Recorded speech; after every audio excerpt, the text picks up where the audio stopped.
आज 18 मई 2020 लॉकडाउन का चौथा चरण प्रारंभ हो गया है। ऐसे में मैं अपने शुभचिंतकों मित्रों से कुछ बातें करना चाहता हूं कि आज पूरे विश्व में एक ऐसा वातावरण बन गया है कि लोग किंग कर्तव्य विमूढ़ हो गए हैं कि आगे क्या होगा। हर क्षेत्र का आदमी यही सोच रहा है, चाहे वो किसी भी क्षेत्र में हो, अब क्या होगा।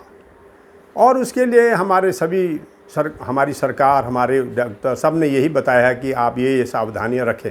लेकिन आज मैं एक ऐसी सावधानी आपको बता रहा हूं कि जिसको शरीर के ऊपर आपने जो कवच धारण किए हैं वो अलग है, लेकिन मैं शरीर के बाहर एक आभा मंडल को बनाने वाले कवच के बारे में बताना चाहता हूं। इनमें 3 कवच हैं: दुर्गा कवच, नारायण कवच और गायत्री कवच। जिसको जो भी अच्छा लगे उसका नित्य 2 बार पाठ करें। और इसका विधान यह है कि सायं प्रातः शुद्ध होकर स्नान आदि से निवृत्त होकर धूप दीप जलाकर घी का, और उसके बाद बैठें स्थिर मन से, विश्वास से, क्योंकि विश्वासम फलदायक। जब तक आपको अटूट विश्वास नहीं होगा इसका आपको लाभ नहीं मिलेगा। क्योंकि जैसे मैं दिल्ली में कुछ ऐसे डॉक्टरों को जानता हूं जिनके एक साधारण सी गोली देने मात्र से आधा बीमारी निवृत्त हो जाती है। इसी प्रकार अगर हमें पूर्ण विश्वास होता है कि वो एक बहुत जाने माने डॉक्टर हैं और हमें विश्वास हो जाता है और हम स्वस्थ हो जाते हैं। इसी प्रकार इन कवचों के पाठ करने मात्र से आपके शरीर के चारों तरफ एक ऐसा आभा मंडल, एक ओरा का निर्माण हो जाएगा कि कोई भी विषाणु आपके निकट प्रवेश नहीं कर पाएंगे। तो इसमें दुर्गा कवच, दुर्गा सप्तशती में है, नारायण कवच है और गायत्री कवच है। जिसको जो अच्छा लगता है। दुर्गा कवच थोड़ा सा लंबा है, तो अगर जिसको समय नहीं है तो गायत्री कवच और नारायण कवच का पाठ कर सकता है। ये हो गया ये बाहरी आभा जो कि हमारा बाहर से सुरक्षा करेगा। एक और कवच है जिसको आत्मबल का कवच कहते हैं। आत्मबल हमारे शरीर में बहुत बड़ी शक्ति है। उस आत्मबल के बल पर हमारा मनोबल बढ़ जाता है और तब शरीर में उसका शुद्ध संचार होता है। और आत्मबल आता है भगवान की प्रार्थना से। हमें आजकल नित्य प्रार्थना करनी चाहिए। जैसे तुलसीदास जी ने अपने इष्ट भगवान श्री रामचंद्र जी से कहा है, तू दयालु दीन हो, तू दानी हो भिखारी हो, प्रसिद्ध पात की तू पाप पुंजहारी।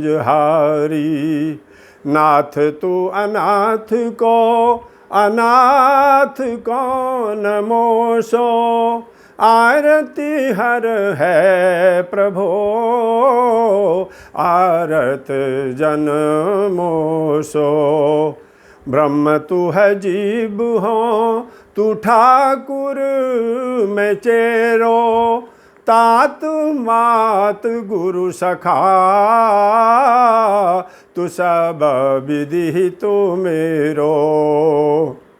तो से मोरे नाते अनेक मानिए जो भावे, ज्यों त्यों तुलसी कृपालु चरण शरण पावे।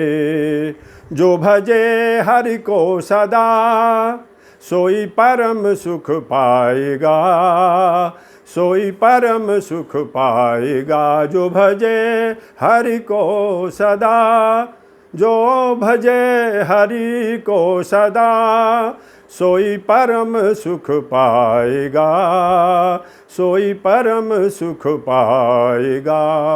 ऐसी प्रार्थना करने से हमारा मनोबल ऊंचा होगा।